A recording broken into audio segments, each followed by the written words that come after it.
ইসলাম গ্রহণের কথা শুনে হিন্দা তার উপর ঝাঁপিয়ে পড়ে। অবস্থা দেখে মনে হচ্ছিল সে তার স্বামীকেও হামজা রাদিয়াল্লাহু তাআলা আনহুর মতোই কেটে টুকরো টুকরো করে ফেলবে। আবু সুফিয়ান কোনো রকমে নিজেকে এই দুর্ধর্ষ মহিলার হাত থেকে রক্ষা করতে সমর্থ হন। হিন্দা ঘরে ফিরে গেলে আবু সুফিয়ান তাকে বলেন, আমরা যেসব মূর্তির কাছে সাহায্য চাইতাম তাদের সত্যিই কোনো ক্ষমতা নেই, যেমনটা নবী মুহাম্মদ সাল্লাল্লাহু আলাইহি সাল্লাম এতদিন ধরে আমাদেরকে বোঝানোর চেষ্টা করেছেন। যদি সত্যিই তাদের কোনো ক্ষমতা থাকতো তাহলে তারা অবশ্যই মুসলিমদের বিরুদ্ধে আমাদেরকে সাহায্য করত, কিন্তু আমরা এই পর্যন্ত তাদের কোনো সাহায্য পাইনি। বরং মুসলিমরা আমাদের চেয়ে অনেক দুর্বল হওয়া সত্ত্বেও বারবার আমাদের উপর বিজয়ী হয়েছে। নিঃসন্দেহে আল্লাহ তাদেরকে সাহায্য করছেন, আর মুহাম্মদ সাল্লাল্লাহু আলাইহি সাল্লাম তার সত্য নবী। আবু সুফিয়ানের এই কথা শুনে হিন্দার মনে হঠাৎ বড় ধরনের পরিবর্তন চলে আসে। সে এতকাল ধরে নিজের কৃতকর্মের ব্যাপারে ভীষণ দুঃখ অনুভব করে আর স্বামীকে জড়িয়ে ধরে কান্নায় ভেঙে পড়ে।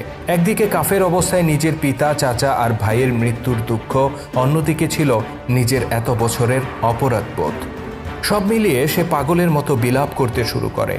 অবশ্য এবার তার সেই পাগলামির শিকার হয় ঘরে থাকা নির্জীব মূর্তিগুলো। হিন্দা প্রচণ্ড আক্রোশ নিয়ে তাদের উপর ঝাঁপিয়ে পড়ে আর তার নির্দয় আঘাতে তারা একে একে মাটিতে লুটিয়ে পড়তে থাকে। অতঃপর পরিবারের বাকি সদস্যদেরকে নিয়ে ইসলামের ছায়াতলে আশ্রয় নেন হিন্দা ইবনে উতবা।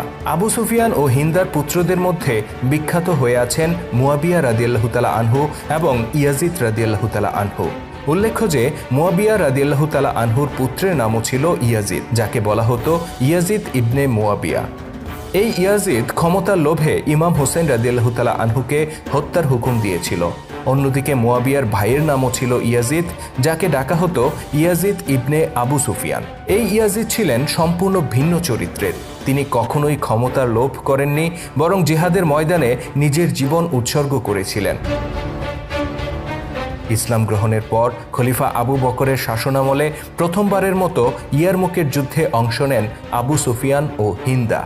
এই যুদ্ধে হিন্দার ভূমিকা ইতিহাসে বিশেষ স্থান দখল করে নিয়েছে। ইয়ারমুকের যুদ্ধে মুসলিম বাহিনীর সর্বাধিনায়ক ছিলেন খালিদ বিন ওয়ালিদ রাদিয়াল্লাহু তাআলা আনহু।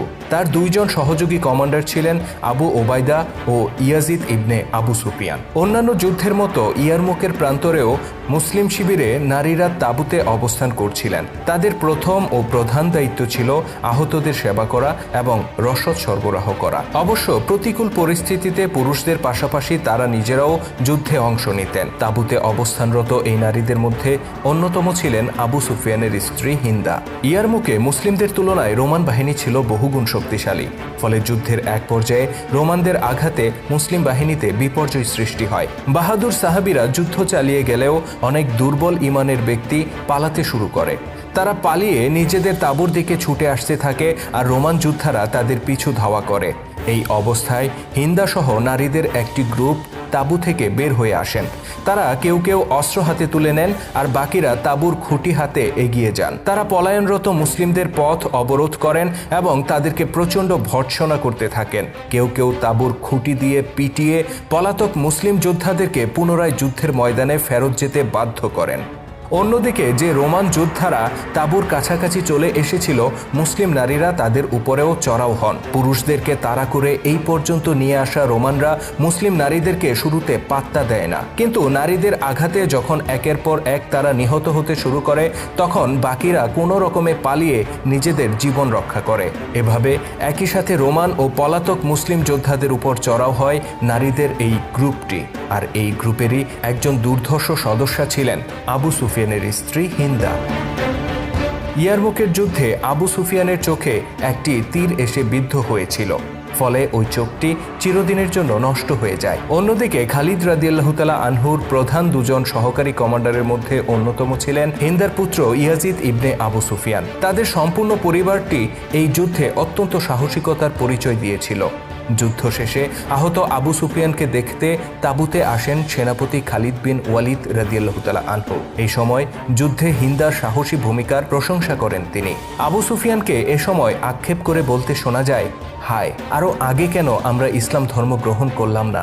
আরও আগে কেন আল্লাহর রহমতকে আমরা আলিঙ্গন করলাম না? ইসলামের আদর্শ আরবদেরকে কতটা পরিবর্তন করেছিল তা আবু সুফিয়ানের এই বক্তব্য থেকে সহজেই উপলব্ধি করা যায়। যে মানুষটি একসময় ইসলামের ঘোর শত্রু ছিল, ইসলামের বিরুদ্ধে কুরাইশদেরকে নেতৃত্ব দিয়েছিল, সেই মানুষটি কিনা আজকে নিজের চোখের ব্যাপারে আক্ষেপ না করে বরং দেরিতে ইসলাম গ্রহণের জন্য আক্ষেপ করছেন। আল্লাহ তাআলা আমাদের সবাইকে ইসলামের সেই সুমহান আদর্শ উপলব্ধি করার তৌফিক দান করুন। আমিন।